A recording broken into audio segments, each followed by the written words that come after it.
चला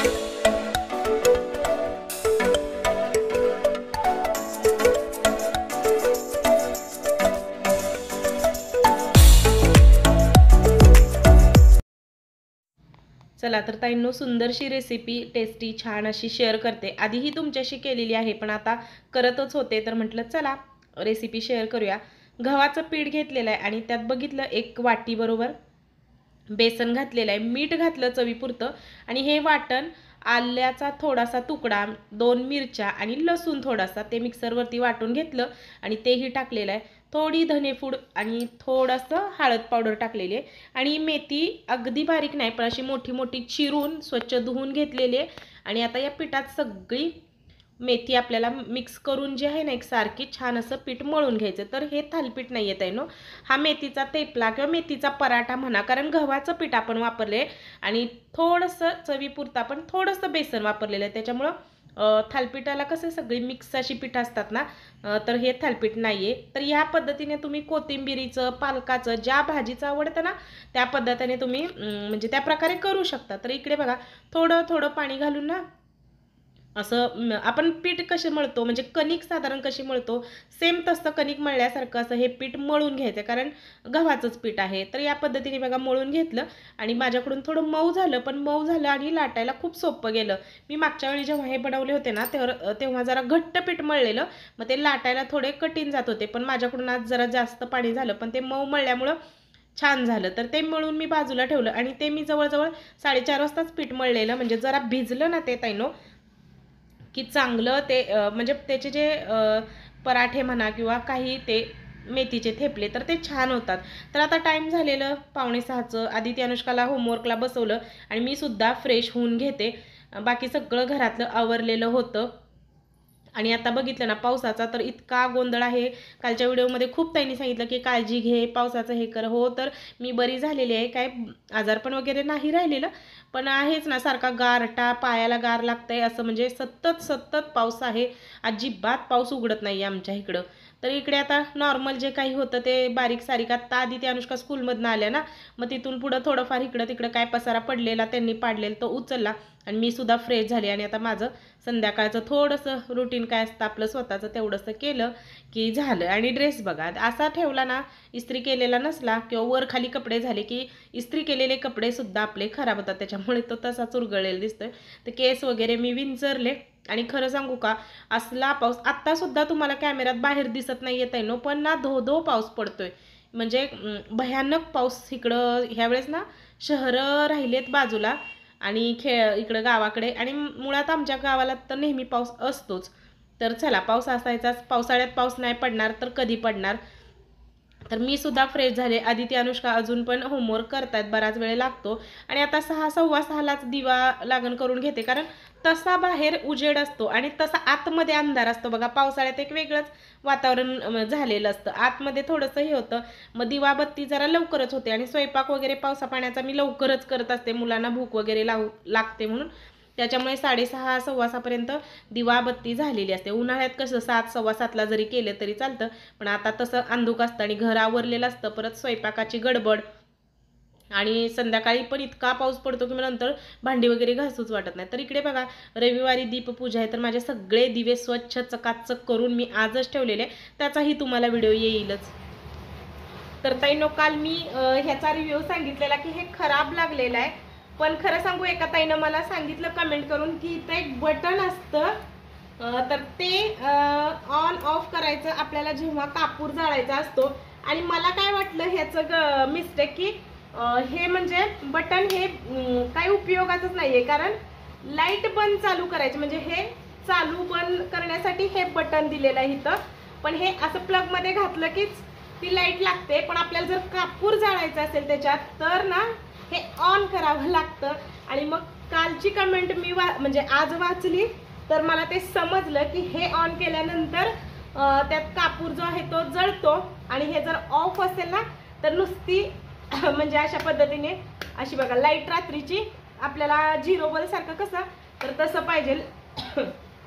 तर आता मी ह्याच्यात हे टाकते. आणि मी दुपारी सुद्धा करून बघितलं, कमेंट वाचल्या म्हटलं एवढं कसं डोकं मॅड असलं. तर आता बघा हा भीमसेनी कापूर आहे, तर तो असा टाकते आणि हे ऑन करते. थोड्या वेळाने बरोबर हा कापूर ना विरघळलेला, कारण मी मगाशी जरा करून बघितलं तर हे बटन ऑन ऑफ केल्यानंतरच कापूर आपला जळू शकतो, नाहीतर ह्याचा लाईटचा काही संबंध नाही. अशी सकाळी मिस्टेक झाली. तर बाहेरची सगळीच कामं झाली, बघितली, दिवाबत्ती वगैरे सगळ्याच गोष्टी ताईनो झाल्या. आणि आता स्वयंपाक. तर शेपूची भाजी थोडी थोडी खराब व्हायला लागलेली म्हणून ती वरती काढून ठेवली, म्हणजे स्वच्छ करून आता ठेवते ती थोड्या वेळाने. आणि आता संध्याकाळी काय करायचं प्रश्न, रोजचा भाजीचा प्रश्न असतोच, कुणीही असतो, म्हणजे एक जागतिक प्रश्न म्हणून त्याला घोषितच केलं पाहिजे की स्वयंपाक काय करायचा, हा गृहिणीचा पहिला प्रश्न असतो. तर आज उपवास, गुरुवार आहे आज, तर मिस्टरांचा उपवास असतो. मग उपवास म्हटलं की चपाती. आता तुम्ही बघितलं तर मी थेपल्याचं पीठ मळून ठेवलेलं आहे आणि ते छान आता भिजलेलं आहे खरं, म्हणून जरा लवकर भिजत ठेवायचं. आणि जर सकाळी करणार असाल तर तुम्ही हे पीठ संध्याकाळी मळून ठेवलं ना फ्रीजमध्ये तरी ताईनो चालेल, छान भिजतं ते. तर आता इकडे ना शेपूची भाजी आता काही करणार नाही, कारण चपातीवर तर बिलकुल शेपूची भाजी ना चांगली लागत नाही, भाकरी असेल ना तर शेपू चांगला लागतो. तर इकडे आता जे मूग आहेत ना मोड आलेले ते वरती काढून ठेवलेले आहेत आणि आता त्याचीच रस्सा भाजी करणार आहे. तर आमच्यात कडधान्य खरं सांगू का, वांग, दोडका, बटाटा, फ्लॉवर, मिरची ह्याच्या व्यतिरिक्त कडधान्य जास्त खाल्ली जातात. म्हणजे मूग, चवळी, मटकी, छोले, अख्खा मसूर ह्याची जर अशी लपतपी रबरबीत कालवण केली ना ताईनो अशी झणझणीत, तर आमच्यात सगळीजणच आवडीनं खातात. मग इकडे बघा मोड आलेले मूग घेतलेले आहे. साधी सोपी मी रस्सा भाजी कशी करते त्याची रेसिपी शेअर करते. मोड आलेले मूग बघितलं तुम्ही घेतलेले आहेत. आणि कोणतंही मोडाचं कालवण करताना, भाजी आमटी करताना मोड पहिल्यांदा चांगले तरतरीत भाजून घ्यायचे. तर आम्ही भेंडी, गवारी, घेवड्याच्या शेंगा किंवा वालाच्या शेंगा असतात, काही गोष्टींना आम्ही भाजून घेतो, मटकी वगैरे जे काही मोड असेल तर थोडेसे मूग नाशे भाजून घेतले तेलावरती. आणि आता जिरे मोहरीची फोडणी देते. तर जरा स्पायसीच करते त्याच्यामुळे, म्हणजे फरसाण घरात असेल तर फरसाण ह्याच्याबरोबर खाऊ शकतो अशा पद्धतीने मी करते. म्हणून तेल टाकलं, जिरे मोहरीची फोडणी दिली, कढीपत्ता टाकला आणि थोडासा कांदा टाकला, कारण संध्याकाळचं खूप कमी प्रमाणात असतं भाज्या आमट्या, कारण सकाळचं ते शिळं कोण खाणार म्हणून. तर इकडे बघा कांदा टोमॅटो घातला, टोमॅटो कांदा छान भाजला, आता दिसतोय तुम्हाला ते भाजलेलं आहे. आणि आपलं नेहमीचं वाटण जे की लसूण, खोबरं, कोथिंबीर आणि थोडीशी हळद टाकली, ते सगळं वाटण ना अशा पद्धतीने चांगलं भाजून घ्यायचं आहे. आणि त्याच्यातच आता मीठ आणि जी काही घरची चटणी आहे ना ती टाकते. जसं की म्हटलं थोडंसं असं झणझणीत करणार आहे, कारण दुसरी काही भाजी मी करणार नाही आहे, त्याच्यामुळे हेच आहे ते रस्सा भाजी जरा थोडी स्पायसी करणार आहे. तर चटणी टाकल्यानंतर चटणीसुद्धा चांगली भाजून घेतली आणि ना थोडंसं पाणी ओतलं, अगदी थोडं. आणि बघा ते मसाला पुन्हा एकदा चांगला तेल सुटेपर्यंत भाजून घेतला आणि टोमॅटो कांदा असा मॅश करून घ्यायचा, म्हणजे ते असं दिसत नाही. आता जी काही भाजलेले मूग होते मोड ते त्याच्यात टाकले, जो मसाला भाजला आहे, थोडंसं मीठ चवीपुरतं टाकलेलं आहे. आणि पुन्हा एकदा हा मसाला आणि ती जे मूग आहेत ना ते चांगले असे भाजून घ्यायचे. थोडंसं पाणी ओतत चांगलं ते भाजून घ्यायचं. सगळं भाजल्यानंतर ना मग आपल्याला जेवढंही रस्सा भाजी करायची आहे ना तेवढं पाणी ओतायचं. आता मला जितकं पाहिजे होतं तेवढं मी पाणी ओतलं. आणि शेंगदाण्याचं कूट थोडंसं 2 चमचे जरी शेंगदाण्याचं कूट टाकलं ना ताईनो तरी छान असं मिळून येतं बघा. भाजी आमटी रस्सा भाजी किंवा आम्ही टाकतो सुक्या भाजीलाही आमच्यात थोडंसं शेंगदाण्याचं कूट आणि थोडंसं लसूण खोबऱ्याचं वाटण हे असतंच, म्हणजे माझ्या भाज्या आमट्यांना. आणि आता ते बघा छान उकळायला ठेवलं आहे आणि कोथिंबीर चिरून घेते. कोथिंबीर चिरण्याच्या आधी स्वच्छ धुवून घेतली, कारण मातीनं भरलेली असते पावसाळ्यात. आणि इकडे बघा भातसुद्धा अगदी थोडा संध्याकाळचा लागतो. आता उपवास सोडायला तर भात लागतो, म्हणून थोडासा भात पण इकडे पातेल्यातच असा ठेवलेला आहे. तर बघू शकताय मटकीचं रस्सा भाजी मुगाची रस्सा भाजी किती छान झालेली आहे, मस्त असं शिजलेलं आहे, उकळलेलं आहे. आणि आता त्याच्यात टाकत आहे मी कोथिंबीर. आणि जरी तुम्हाला अजून पातळ करायचं असेल फरसाण वगैरे त्याच्याबरोबर खाण्यासाठी तर तुम्ही पाणी छानपैकी वाढवू शकता. गरम पाणी ओतलं ना तर त्याचा तवंग आहे असाच राहतो. तर या पद्धतीने भाजीसुद्धा झालेली आहे. आणि असा भातसुद्धा बघा मोकळ्या भांड्यात शिजत ठेवला ना खूप छान भात शिजतो आणि छान भाताचा वाससुद्धा येतो. तर आता बघा भात भाजी बऱ्याच गोष्टी झाल्या. थोडीशी तुम्हाला इकडे मेथीची भाजी निवडून चिरून ठेवलेली, पण तीसुद्धा आत्ता करणार नाही, कारण आता मेथीचे थेपले तर करतेच, मग मेथीची भाजी नाही करणार. आणि आता 7चं टायमिंग झालं ताईनो. आणि आधी ते अनुष्काचा 7:15ला क्लास असतो, तर त्यांना म्हटलं चला तुम्हाला मी 2-3 थेपले करून देते लाटून, ते तुम्ही खावा आणि नंतर क्लास झाल्यावर पण 8:45 वाजता पोटभर पप्पा येतात तेव्हा जेवा. मग आता तात्पुरतं त्यांना द्यायचे होते मला थेपले लाटून, म्हणून ते पुन्हा सगळं जे कणिक होतं ना ते सगळं एकसारखं तेल लावून केलं आणि म्हटलं ना माझ्याकडून पातळ झालेलं, पण काही नाही, पातळ झालं तरी छान लाटायला आलं. घट्ट असलं की जास्त जोर लावावा लागतो. आणि तुपात भाजायचे म्हणून मी वाटीत बघा तूप काढून घेतलेलं आहे. आणि वरची गॅसवरती तुम्हाला दिसतच असेल की मटकीची मटकीच तोंडात येते, म्हणजे आपण मटकीचं मोडाचा कालवण करतो ना, आमटी भाजी करतो, तर इकडे मुगाचं पण ते शिजते आणि भातसुद्धा झालेला आहे. तर या पद्धतीने बघा एक एक थेपला लाटायचा आहे.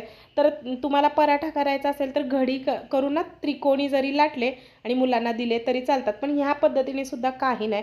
खरं सांगू का, हे लाटून दिले आदिती अनुष्काला आणि त्यांना खरं भूक लागलेली आणि नंतर त्यांचं इतकं तोंड खवळलं, इतकं खाऊ झालं ना त्यांना.